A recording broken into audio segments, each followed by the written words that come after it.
Apa kabar kawan-kawanku semua? Dimanapun kalian berada, semoga kalian selalu dalam keadaan sehat walafiat dan dapat rezeki yang melimpah. Film yang disutradari oleh Zanik Vaiziev dan Ivan Sukovetsky ini berjudul Furious Legenda Okola Vrata.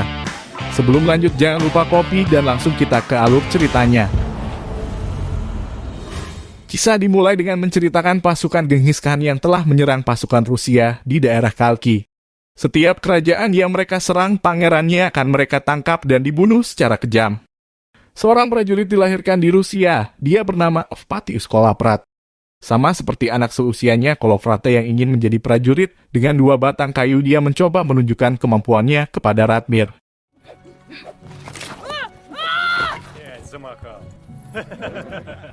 Namun Radmir meminta kepada Kolovrat untuk menjaga anaknya bernama Nastia. Di saat mereka akan berangkat, tiba-tiba mereka disergap pasukan Horde atau Mongol.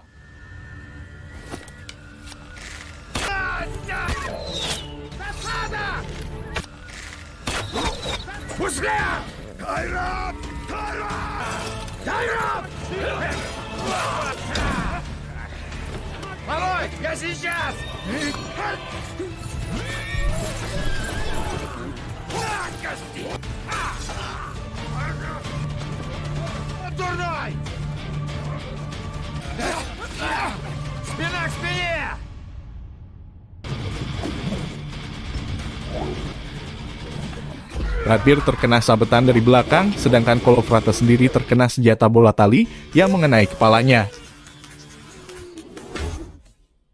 13 tahun telah berlalu, Kolovrata berhasil selamat saat kejadian waktu itu. Namun setiap kali dia bangun dari tidur, seluruh ingatannya akan hilang. Istri Kolovrat ialah Nastia yang selalu menjaganya.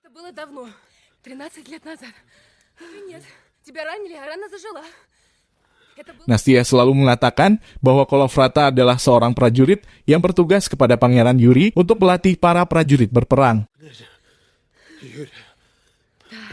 Mereka dikaruniai 2 orang anak dan hidup di negeri bernama Ryazan. Tak lama kemudian sahabat Kolovrata yang bernama Karkun datang. Atas amanat Pangeran Yuri, ia diperintahkan untuk menemuinya. Karena Pangeran Yuri melihat kelompok pasukan berkuda yang tidak dikenali.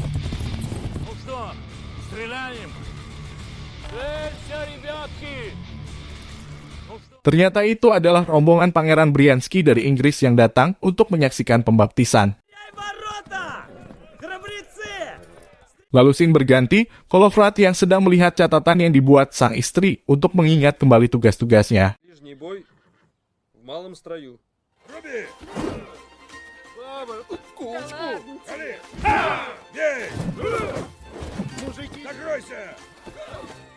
Setelahnya anak pangeran yang bernama Fyodor datang untuk membaptis anak Kolovrat dan menguji kemampuan anak buahnya.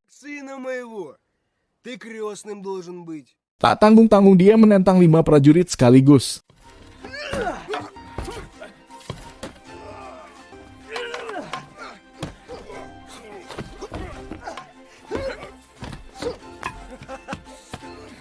Kolovrat yang cerdik menugaskan anak buahnya untuk menggunakan perisai sebagai loncatan serta memukul kaki kirinya. Hingga alhasil Fyodor pun terjatuh.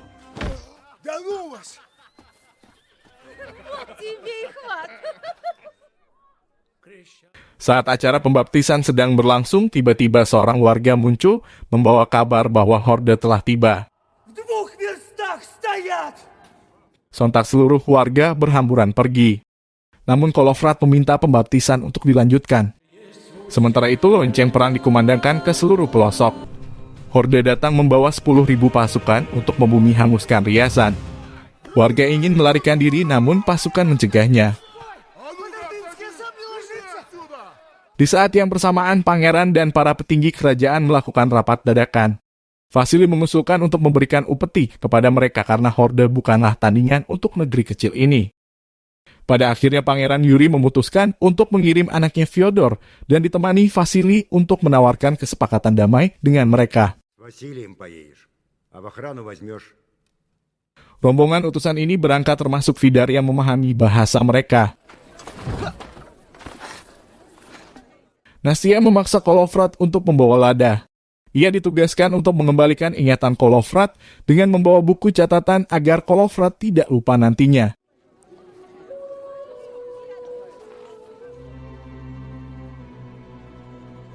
Mereka pun sampai di perkemahan bangsa Horde. Pimpinan mereka yang bernama Henna menerima utusan dari Ryazan. Lalu Vasily menyerahkan upeti sebagai simbol penawaran damai. Para utusan lalu dijamu oleh mereka. Henna tidak mengundang mereka untuk datang. Tapi Henna sudah mempunyai rencana untuk menjadikan Ryazan sebagai daerah kekuasaannya. Siapapun yang berlutut kepada Henna, maka dia akan mendapatkan jamuan yang enak darinya. Fyodor dengan tegas mengatakan tidak akan berlutut kepadanya. Kolofrat segera berdiri dan mengklarifikasi ucapan Fyodor bahwa Ryazan menyerah kepada mereka.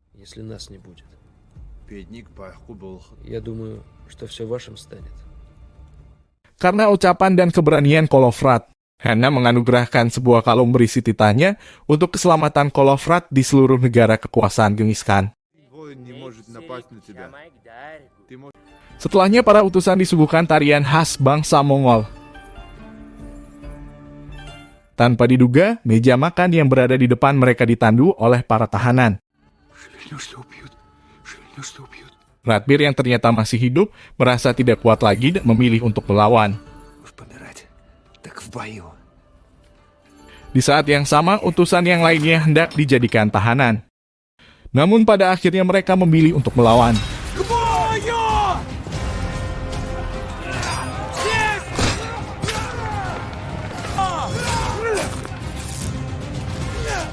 Kolofrat meneriaki timnya untuk tetap bersama dan jangan berpencar.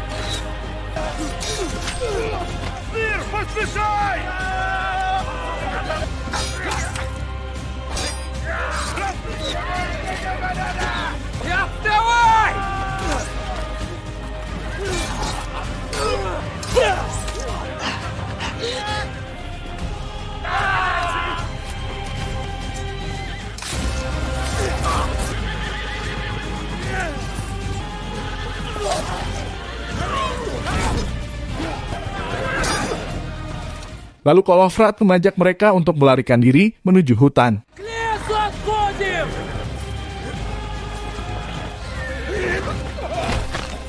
Namun Fyodor terkena serangan dari mereka.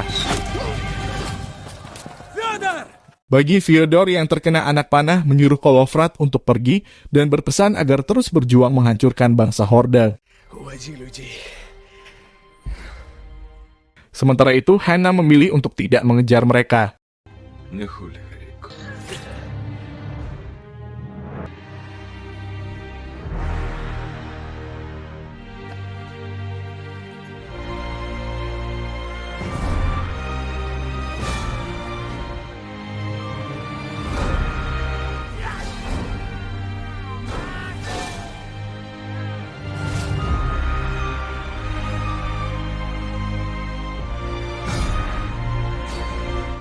Kepalanya pun dipenggal oleh komandan mereka, orang yang sama yang telah melukai Kolofrat hingga kehilangan ingatan.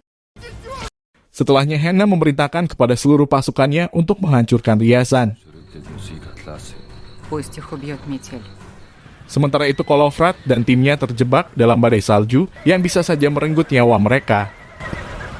Di sana Radbir menanyakan kepada Kolofrat kabar tentang putrinya Nastia. Kolofrat memberitahunya kalau sekarang Nastia adalah istrinya dan mereka sudah mempunyai 2 anak.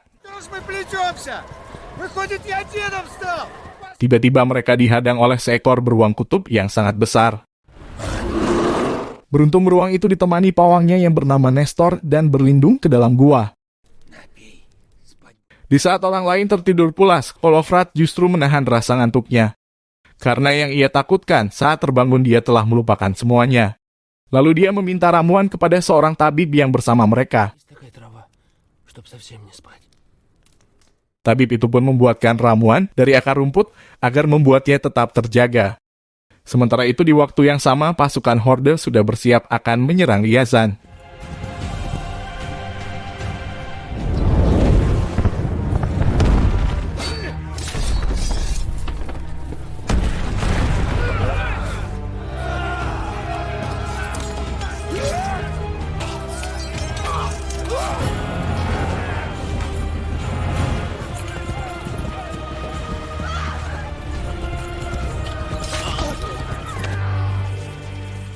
Sementara itu Pangeran Yuri dan seluruh keluarganya ditangkap dan dibantai habis tak bersisa.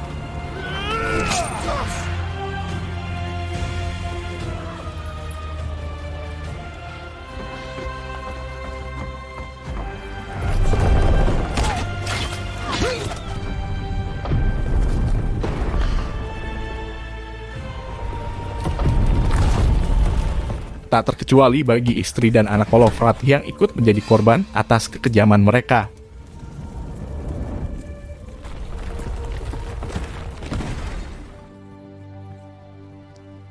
Pagi harinya Kolovrat dan timnya melanjutkan perjalanan.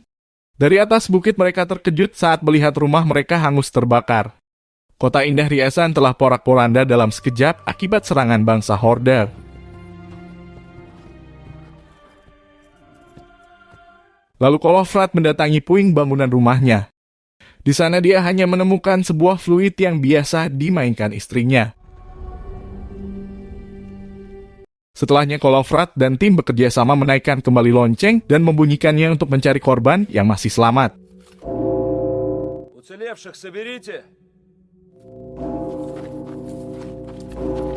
Kemudian beberapa orang keluar dari persembunyiannya.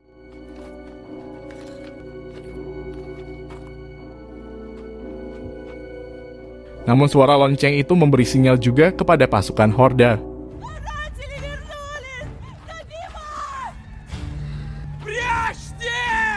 Di saat mereka datang dan menangkapnya, Kolovrat hanya terdiam sambil memegang fluid di tangannya.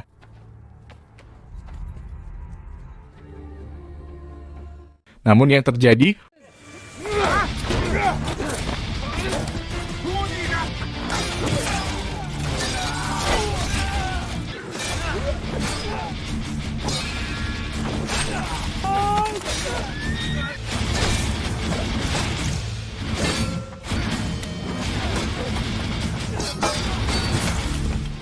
Kolovrat membabat habis pasukan musuh. Setelahnya Karkun dan timnya datang untuk membantunya dan menghabisi pasukan Horde yang tersisa.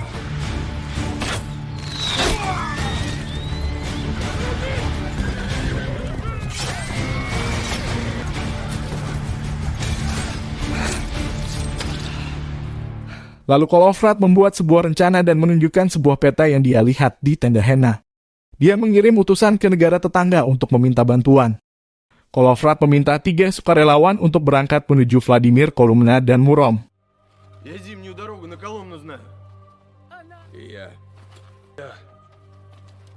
Wanita dan anak-anak yang selamat sementara berlindung di gua tempat Nestor bermukim. Sedangkan Kolovrat dan timnya akan berperang secara gerilya. Mereka memulai dengan mencampuri ramuan ke sumber mata air yang terhubung ke perkemahan pasukan musuh. Hingga beberapa saat kemudian banyak dari pasukan Horde yang terkena penyakit.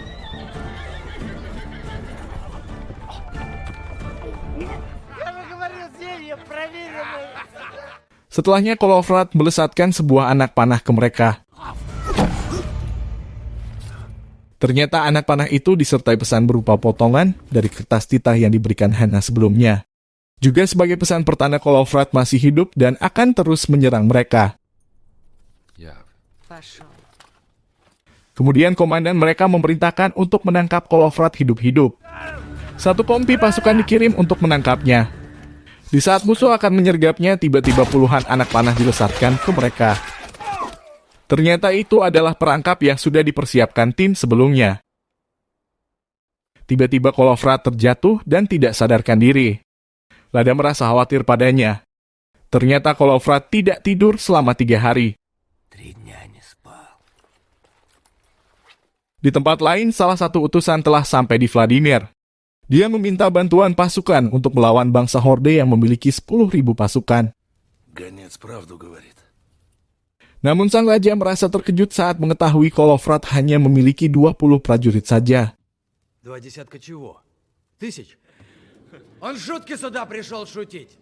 Dan yang terjadi, sang raja merasa dipermainkan dan menyuruh utusan itu untuk pergi. Sementara itu, utusan kedua mengalami hal yang serupa. Karena menurut mereka, perang terbuka dengan bangsa Horde adalah ide bodoh. Верная погибель. Kemudian sang raja memilih untuk bertahan di benteng kerajaannya. Прощай. Di sisi lain, utusan ketiga malah tertidur di kudanya dan berjalan menuju perkemahan pasukan Horde. Дозорные днем схватили лазутчика. Di saat orang lain tertidur, Lada mencoba mendekati Kolofrat di tempatnya.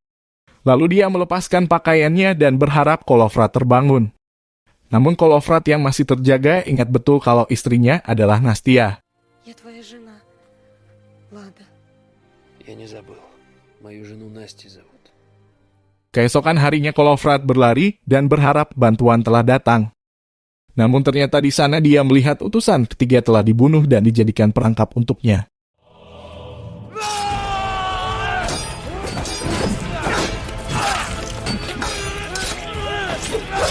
Lada yang melihat hal itu segera meminta bantuan kepada yang lain.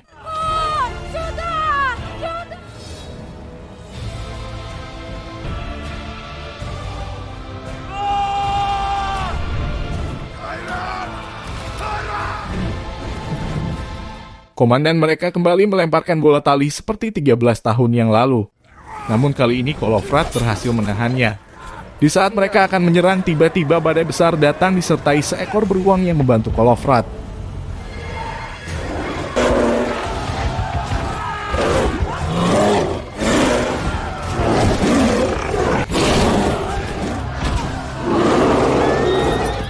Setelahnya Lada dan tim tiba di sana. Namun mereka sudah melarikan diri. Sementara itu prajurit Horde yang percaya tahayul menganggap musuh mereka dibantu oleh roh hutan. Hingga pada akhirnya para pasukan merasa ketakutan dan mental mereka menjadi turun. Воевал и побеждал. Hena merasa kecewa kepada komandan dan hampir saja memenggal kepalanya. Lalu Hena memaksanya untuk mengembalikan mental para prajurit dan meyakinkan mereka bahwa musuh mereka hanyalah orang biasa. Я Вач. Ступай. Di sisi lain, Nestor meminta beruangnya untuk pergi. Твои Потапыч. Не твоя это война. Kemudian Kolofrat menghampiri Nestor untuk berterima kasih kepadanya. Нестор меня звать. Kini tugas mereka untuk menyelamatkan anak-anak yang tersisa karena merekalah masa depan bangsa Riasan. Lalu Vidar mengusulkan untuk membawa mereka pergi jauh melewati sungai yang akan mencair saat matahari muncul. Должны мы успеть. Kemudian Kolofrat menyusun strategi untuk mencegah pasukan musuh yang akan menyerang. Будем держать ордынцев, пока сани с детьми до реки не дойдут. Tugas khusus diberikan kepada Karkun dan Lada yang dipercaya untuk menjaga anak-anak. Lalu Kolofrat dan prajuritnya mempersiapkan diri di atas gunung untuk menyambut serangan musuh. Para prajurit yang tersisa dari bangsa Riasan akan berjuang hingga titik darah penghabisan melawan 10.000 pasukan bangsa Horde.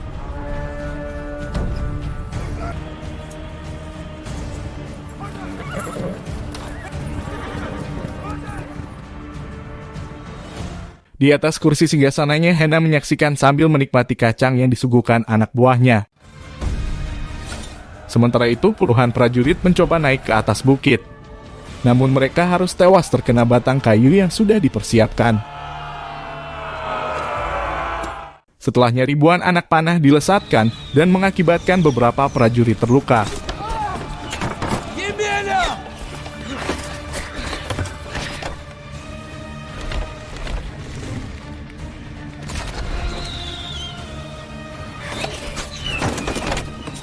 Sang komandan akhirnya mengajukan diri kepada Hena untuk naik ke atas bukit.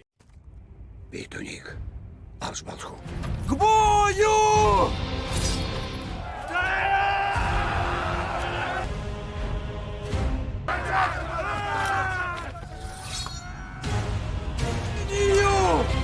Держать строй!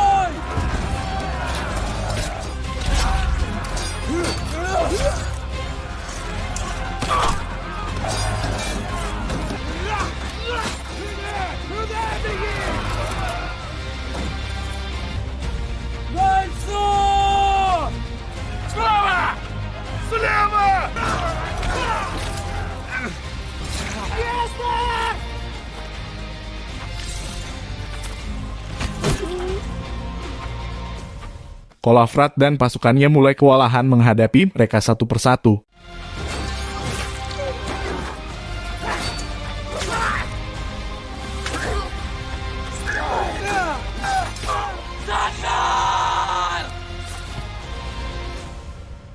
Sampai pada akhirnya Kolofrat berhadapan langsung dengan komandan.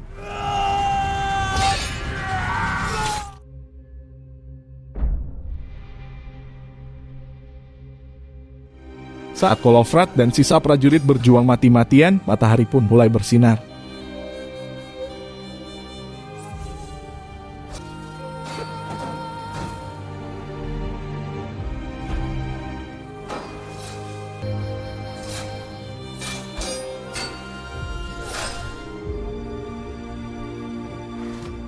Gagal membunuh Kolofrat dengan jarak dekat, Hena menugaskan prajuritnya untuk menggunakan ketapel raksasa.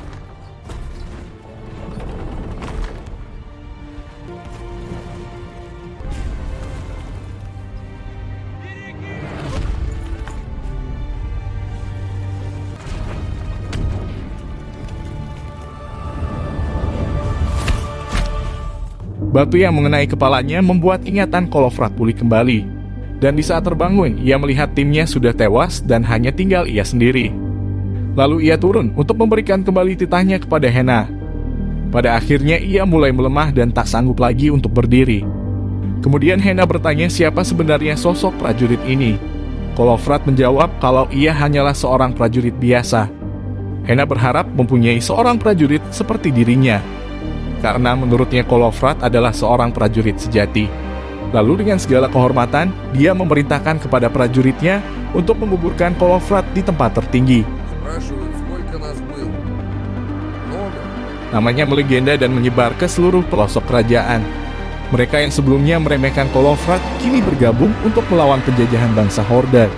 Dan setelah itu film pun berakhir. Oke kawan, bagaimana menurut kalian alur cerita film dari Furious ini?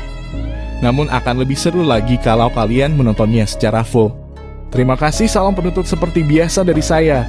Jangan lupa subscribe dan sampai jumpa di video selanjutnya.